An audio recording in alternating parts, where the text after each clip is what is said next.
There was once a great ancient king who had a son, a prince, strong and handsome. A prince who loved and obeyed his father, the great king. The king had a plan. He wanted to bring more children into his family to live with him in and the prince in his grand palace. There was also once an ancient village, but it was held captive by the controlling grip of an evil monster. This once served in the court of the great king. In this ancient village, there was an old orphanage. It was cold and dark, made of stone. The evil monster kept the children of the village locked away inside of the cold stone building. They missed their families and the warmth of the sun. The evil monster forced them to serve him, pretending that he was their king, and they were his servants. From his palace, the king could hear the cries of the children, and he made a kingly decree. I hereby declare that the children of the orphanage may come and live in my palace. My son, my prince, go and bring the children to me. Surely the monster is as greedy as he is evil. Take as much money as you need to set them free.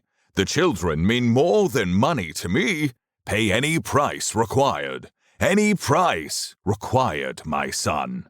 The prince replied, Yes, father, I will go and pay for their freedom. The prince left the safety of the palace walls, entering the dark village. There, down a wet and dirty stone street was the old orphanage. The prince heard the snarling of the monster and entered the orphanage. He spoke boldly to the monster. I have come by royal decree to bring the children with me to the king, where they will be free.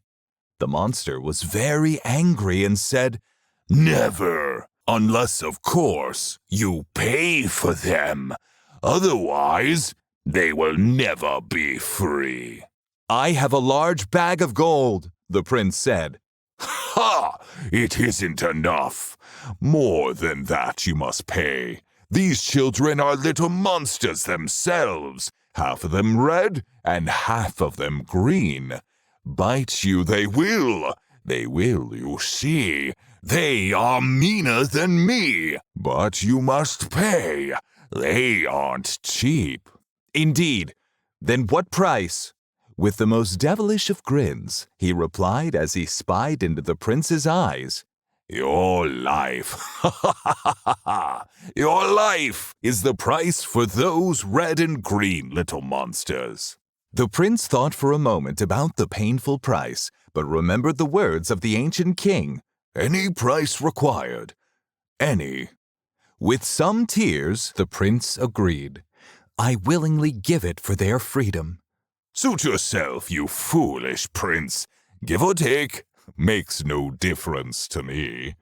And with that, the monster slashed at the prince and tore him to pieces. The cry of the prince echoed across the village and landed softly on the ears of the great king. There, the old wise king cried softly, for he knew his prince had died. There, laying on the cold, dirty stones, lay the prince, with his blood poured out. The monster drug his body to the pit and howled like a wild animal as he made his way back to the orphanage. Wahoo! Oh!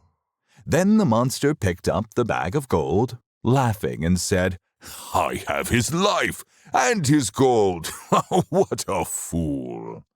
A few days passed after the death of the prince, and the monster was awakened to a firm knock on the door of the dark orphanage. It's early. Go away. Why do you awaken me?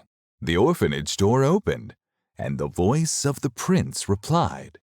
Through his sleep-filled eyes, he could barely utter the words. How can this be? I killed you. Is this a dream? The prince replied, It is no dream. I am alive and have returned for the children, both red and the green ones, all that will come. The prince brushed the monster aside and entered the dark orphanage. The children were there, barely visible in the shadows, pale, afraid. The prince walked into the middle of the orphanage and gently said, You are free. You can come with me to the palace of the king. You are accepted, both red and green." Some of the little monster children replied, "But we are dirty, and we have your bloodstains on our socks. The great scary king will hate us." The prince leaned over to the children and whispered, "No, child. He wants you to come. You. Come home with me. The king is not so scary." Upon hearing this invitation, the monster raged in great frustration. "You cannot do this! You cannot take them from me! Not the red, nor the green!" He tried to stop the children, but many of them walked past him, clutching the fingers of the prince as they left the orphanage. Why, one or two even turned and stuck out their tongues at the evil monster. The prince smiled, but gave some education. Now, little children, do not cause that monster any agitation. Stay with me, and I will tell you of a soon-to-come joyous celebration." As they walked, the prince told them great stories of the ancient king and kingdom. As they entered the palace of the great king, the children were amazed. There, standing with dirt and blood on their socks, both red and green, stood the not-so-scary grand old king. "Have no fear. Welcome home, my children, and my prince." One child, red on his left side and green on the other, boldly asked the king about all the others. "King, should we close the door to the palace to keep the other little monsters out?" "No, son. They are all invited here. Have no fear. All may come. Except that monster, he can do you no more harm. Leave the door open wide, because for all those other red and green children, my prince died, but now has returned, with you all to stand by my side." The children rested and sang songs that they had never heard before. The palace was joyous, and they never closed that door. But whatever happened to the monster at the orphanage? He raged in frustration for ages, his entire life's duration. But one day, when many generations had long passed in the village nation, the prince came to visit the place of the children's salvation. Seeing the prince, the old monster opened his eyes, and there he spied the one that had once died. "What have you do with me after these many years? Have you come for more children, prince? Take them if you wish. What do I care?" "No, old monster, I came for you." "To take me to the palace where I once served with adoration?"